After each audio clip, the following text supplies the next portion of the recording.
खामोशी इबादत है। फिर तुम्हारी उम्र की लड़कियां इतनी खामोश कहाँ होती हैं? क्या सोचते होंगे कि उनकी बेटी आए मेहमान के साथ, बस सलाम दुआ तक ही रहती है। शऊर ऐसा अज़ाब है कि आपको बोलने के काबिल ही नहीं छोड़ता। मीठे लहजे वो सांप है जिनका जहर दूर से ही पहचान जाते हो।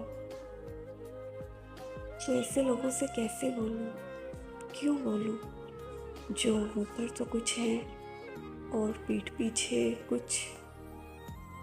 मुझसे ये दोगलापन नहीं होता। जो दिल में मैल रख कर मिलता है, मैं उससे कलाम करना पसंद नहीं करती। हंसकर मिल लेती हूँ, शुक्र अदा करें।